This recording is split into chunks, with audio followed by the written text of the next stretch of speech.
Sebastian Faber joins me now via Skype. He's a professor of Hispanic Studies at Oberlin College in the U.S. state of Ohio. Just listening to Al Goodman's report, sounded like it was muddled before the vote. Sounds like it's sort of muddled still. What's your reaction to the vote and the remarkable turnout? That's one thing we do have to talk about.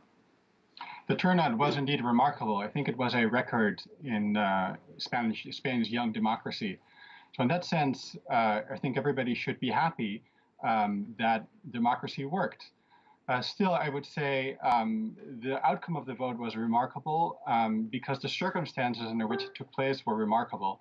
As your correspondent just said, the snap elections were called by Madrid after it had revoked the self-government of Catalonia in response to Catalonia's attempt to declare independence. And in the meantime, many of the leaders who were participating in this election were either jailed or forced into exile. So now we have the strange situation where at least 8 of the deputies who were just elected yesterday are either in prison or in exile.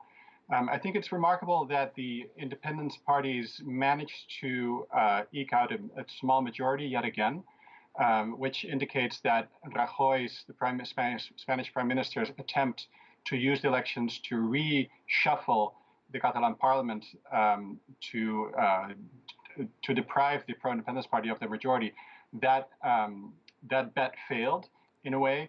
That the fact that in the process he lost most of the seats of his own party in Catalonia is quite ironic.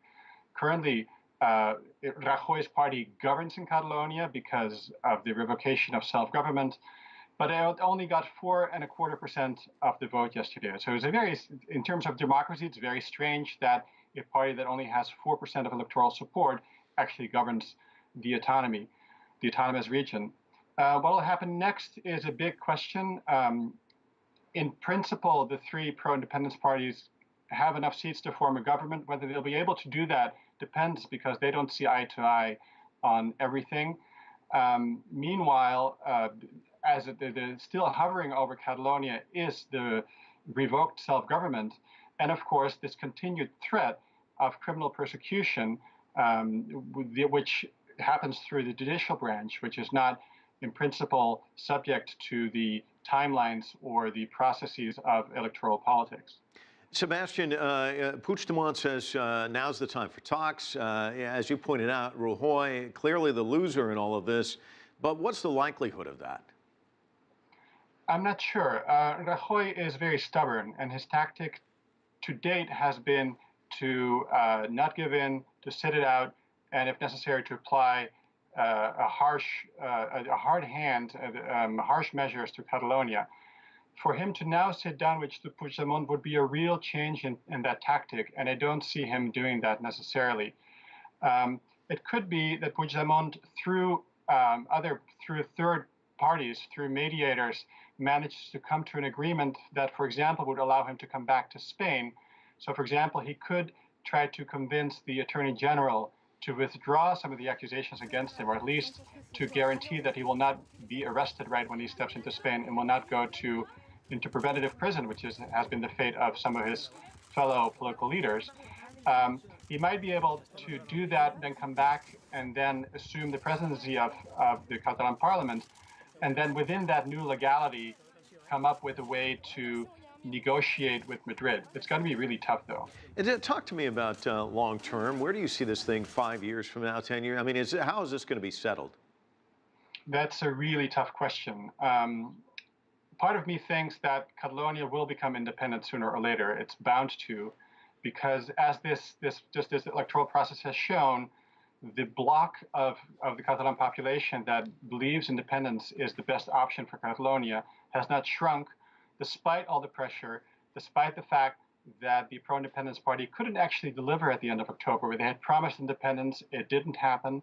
Despite all those setbacks, the electoral support for independence is strong, especially among younger generations.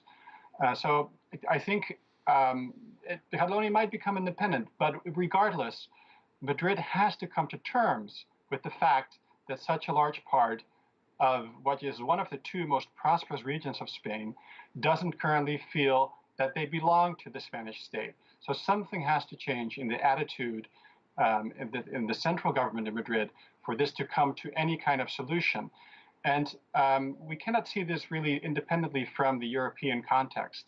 Europe, the European Union has so far been very careful to give any kind of judgment of what's going on in Spain.